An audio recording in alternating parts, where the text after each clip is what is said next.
Hello everyone, and welcome back to the channel. In today's video, I'll be sharing with you all a very cool, yet a very functional rifle optic setup. I've been using it for quite some time, and I do believe I've had enough experience behind it to have made an opinion, a perspective that is worth sharing, and therefore you considering it. So, without further ado, I bring to you the Trijicon TA110 paired with an Aimpoint Acro P2. Let's dive in.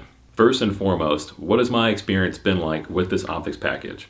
Well, for the entirety of its life, it has sat on this 11.5 upper receiver, shooting 55 grain ball ammunition. Now, the experiences have been vast.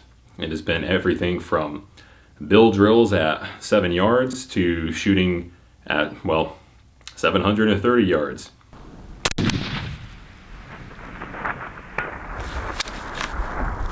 Well, that's fun. So, in other words, this optics package has been more than enough for me in my use case. That said, let's talk about that for a brief moment. For me, my use case, any kind of rifle, whether it is an 11.5 or a 20-inch AR-15, it deserves some kind of magnification. I consider it to be almost necessary or mandatory, simply because the loss of the capability to positively identify or to refine your shots or just be limited by what your eyesight can see is just out of place on a fighting rifle, in my opinion. So magnification, whether it's through an LPVOa or a magnifier, or in this case, a fixed prism style optic, again, I believe it to be mandatory on a fighting rifle. You don't have to agree with me, this is just my opinion. Now, while the question is out for why you need to shoot out to such an extended distance, with 5.56, let alone out of this upper receiver, we have an 11.5 upper receiver right here, shooting 55 grain ball ammunition, mind you. Why you need to shoot out that far is beyond me. I'm not here to answer that question. I'm just here to tell you that it's possible. I'm trying to free your mind, Neo, but I can only show you the door. You're the one that has to walk through it. Now, using a Kestrel, we did figure out that the transonic point for 5.56 out of an 11.5 upper receiver with a muzzle velocity of 2,700, we're looking at about 435 yards. So while the shot can be made for those further distances, it is just worth understanding that the round when it gets there is not going to have a whole lot of energy. That said, I don't think anybody want to be shot by that, and the ability to do so, to have a BDC that can tell you roughly where those rounds are going to go at that distance, I think it's a huge advantage.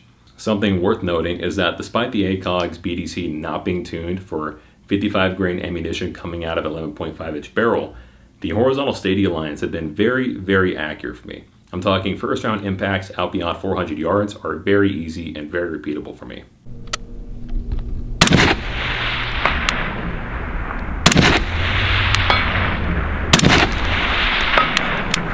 And in my mind, that speaks volumes on the effectiveness and the simplicity of the ACOG. Despite being 40 odd years old, it is still a remarkably effective system.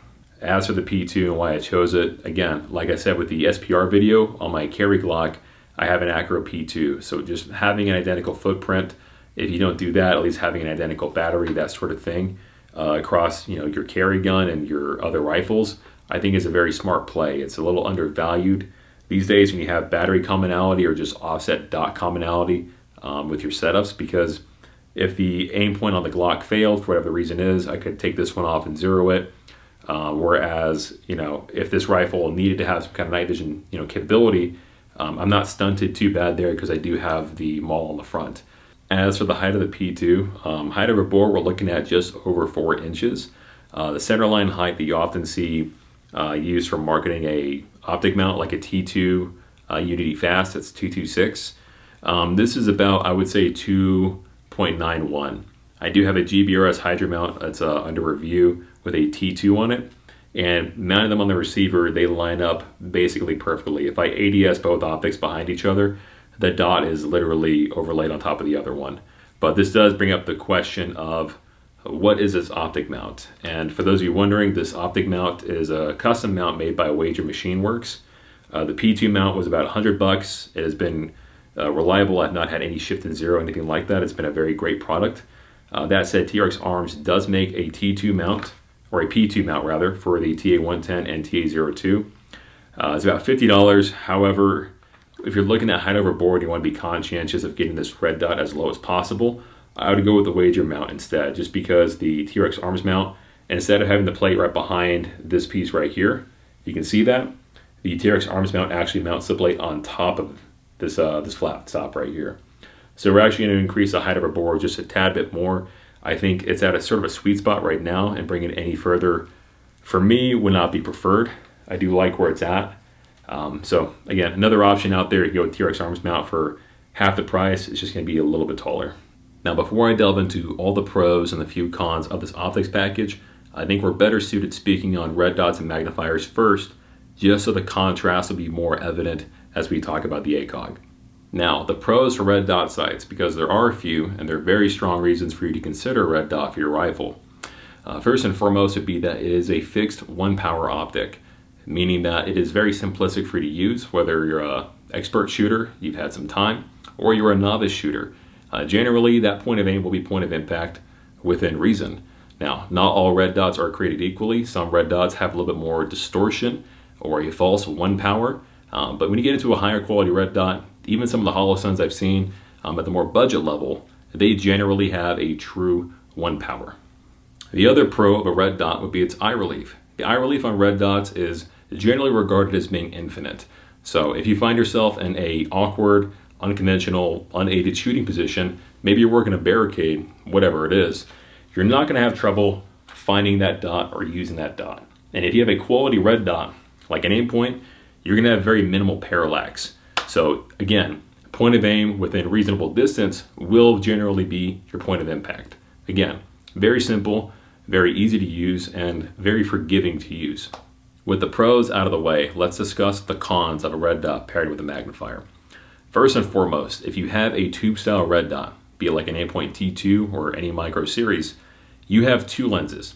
And if you stack a magnifier directly behind that red dot, you're doubling the lenses. You now have 4 individual lenses that, despite your best efforts, if you find yourself in any kind of inclement weather, be it snow, rain, or heavy winds, each one of those lenses will accumulate their own amount of dirt, debris, snow, so on. The next con when it comes to magnifiers is going to actually amplify the last one. And it is that the glass quality, be it due to coatings or our technology at the time, it is just leaving a lot to be desired. It does not let in a lot of light. It does not have a very clear image. There's a fair amount of distortion when you get a magnifier. Regardless, the quality of the image you're getting just leaves a lot to be desired when in ideal conditions. So you pair that with the reality that you're not always going to be in ideal conditions, and that already kind of poor sight picture is going to become even worse. So I'm not saying that you can't work through it. I'm just telling you that this is a reality that you should be aware of. The third con of a magnifier is that both the eye box and the eye relief are very limited. And this phenomenon is exacerbated when you get into the more powerful magnifiers like an EOTech G45 or Aimpoint 6x. That said, if you ever use a Trijicon TA110, any kind of 4-power ACOG, if you use those and you are put off by that nose to charging handle way of shooting, the G45 is basically the same thing, only in that the eye box itself is nowhere near as forgiving. It's very constricting. You can argue against this being a con, and that if you need 5-power magnification, you can generally have the time it takes to get in a position to make that shot. That said, again, it takes a lot of time to train around it. I had mine for about 2 years, G33, G45, and I just never really grasped around being effective with it.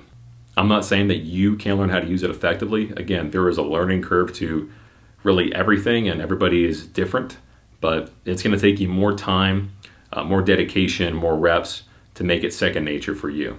The final con of a red dot magnifier setup is that the red dot is not a BDC. There are no holds aside from what you are zeroed for. Now you can kind of circumvent this. You can go with a Holosun with an ACSS or primary arms variant optic, or a SIG Romeo 4T, and you can go the holographic route even. EOTech EXPX3-2, 4, Vortex Huey, SIG Romeo AT. There's a lot of options out there. That said, the holographic sights are not entirely what this video is oriented towards. If you're a red dot user or a holographic user, you generally kind of stick with what you prefer. At least in my case, that's what I do.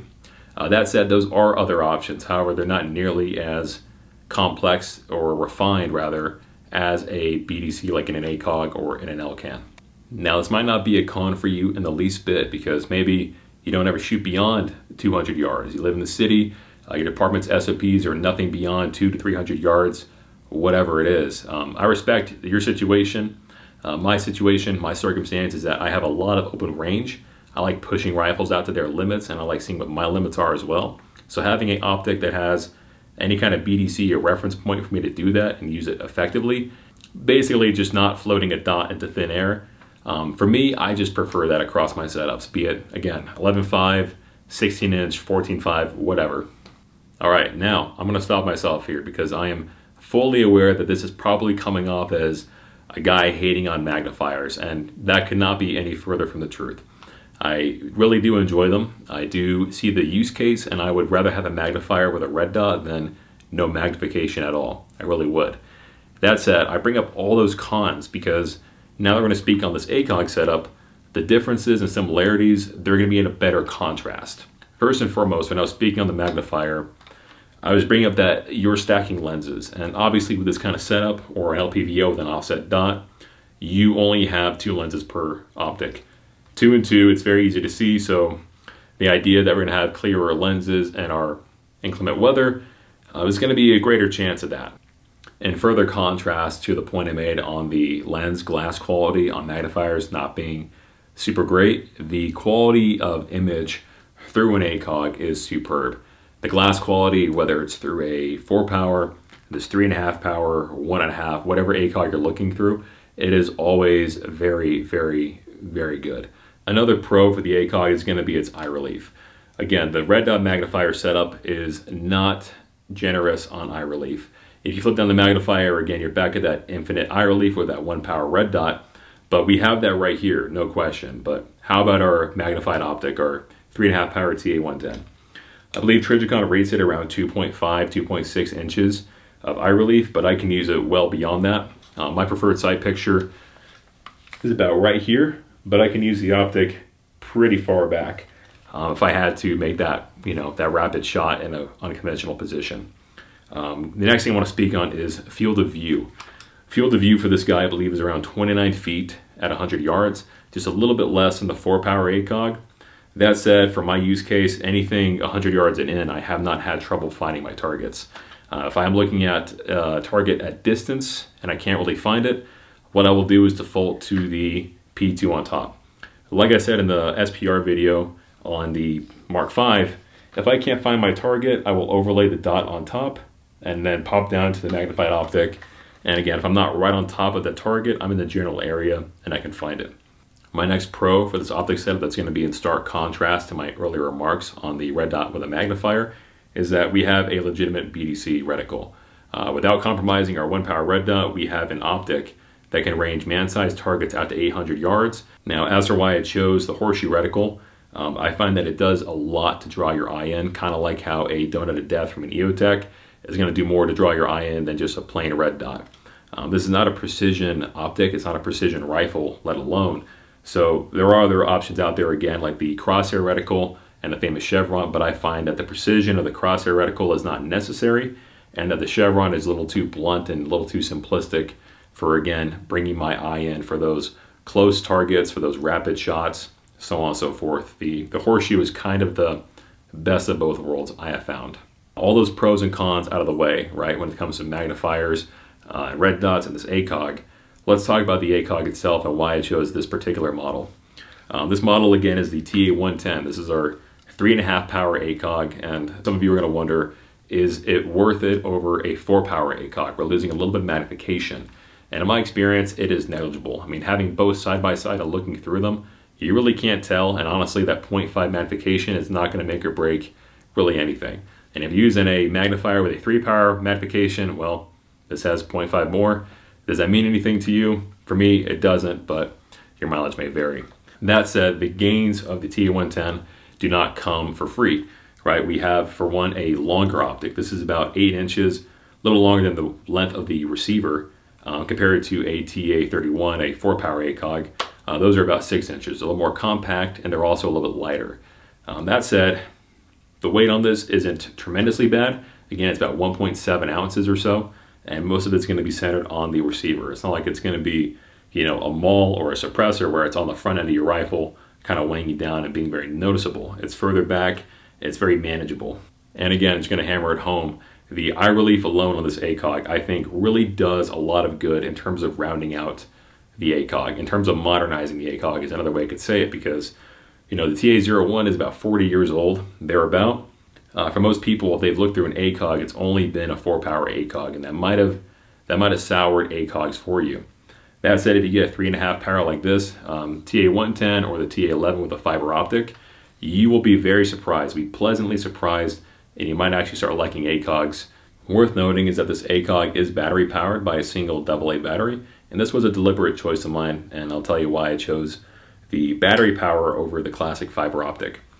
First reason would be for night vision shooting, we are afforded a second position to mount an offset red dot, a little bit further up front, where traditionally on ACOGs with a fiber optic that would run across the top right here, you wouldn't be able to mount anything over there, forcing you to mount your offset red dot either further back here, where it will definitely hit and obstruct your night vision tubes, or you can mount it offset to the side, which does work for passive aiming. However, to get that clearance for your tubes to get down there, that offset red dot is going to be pretty tall.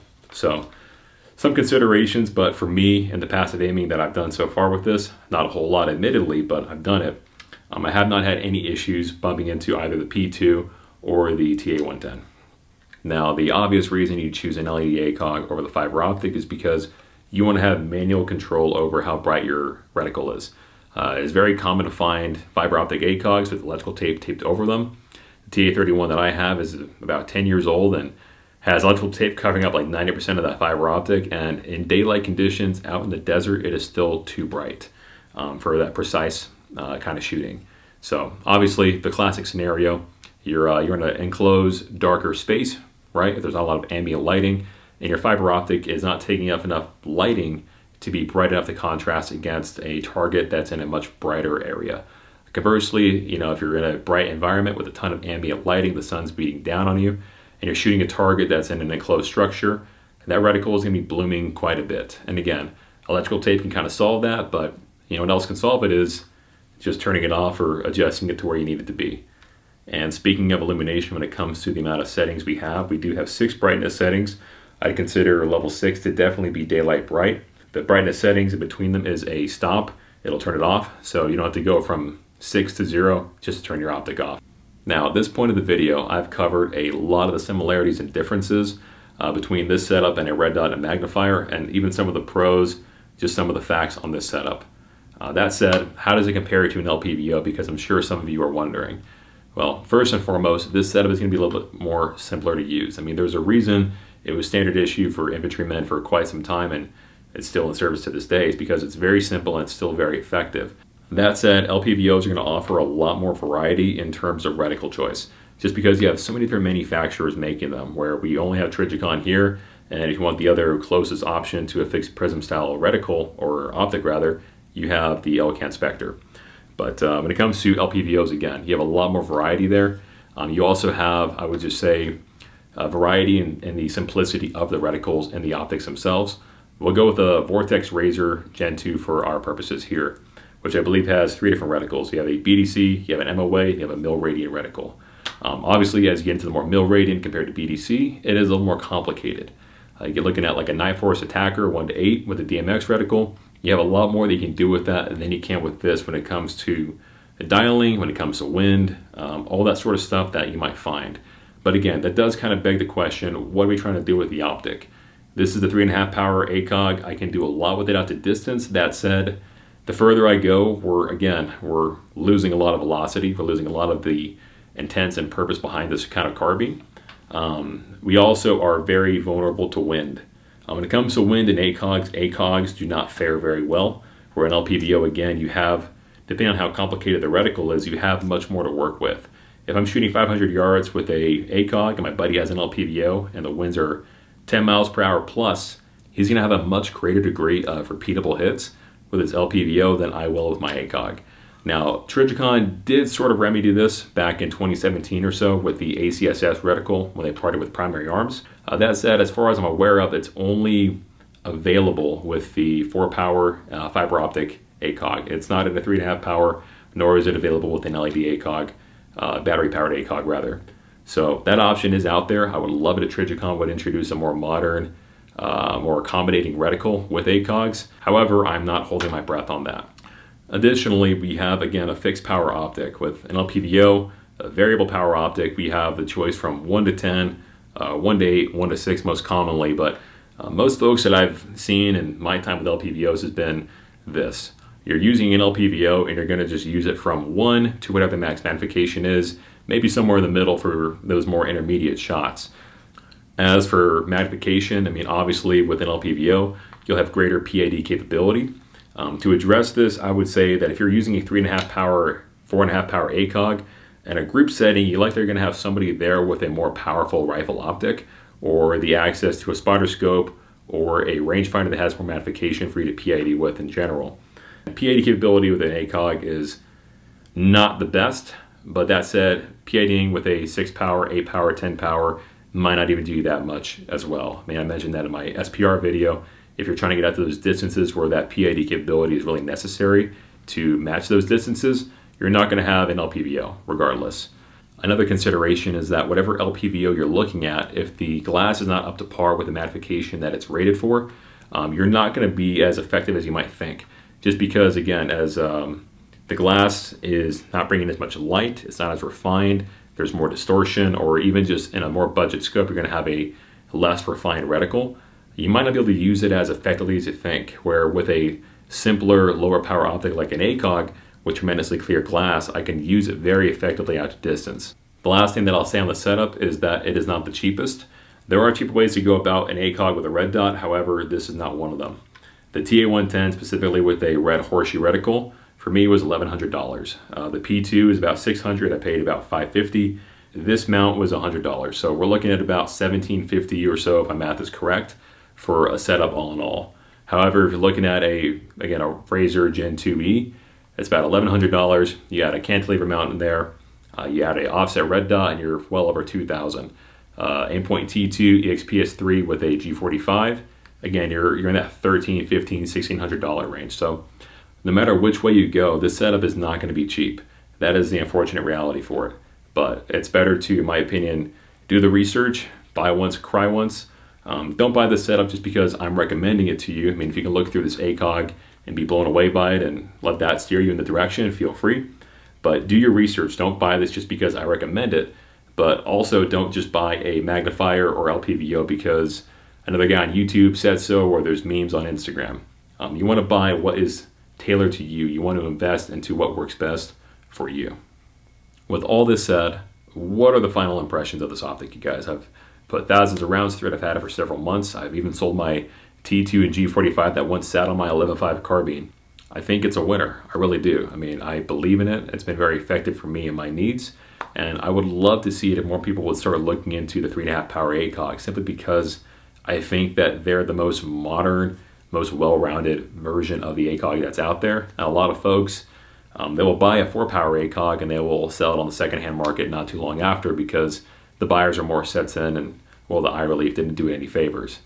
But all that said, I want to take a moment and thank you guys for all the support on the first video. I genuinely did not expect it to get that kind of traction, that kind of positive reception, and just seeing that it was, informative, it was entertaining, and all around worthwhile for all parties involved. It was pretty awesome. So if you guys like this kind of content, just continue doing what you've been doing, liking, subscribing if you haven't done so already, commenting, and just sharing the video. Beyond that, please stay tuned as there's more on the way. And yeah, thanks guys.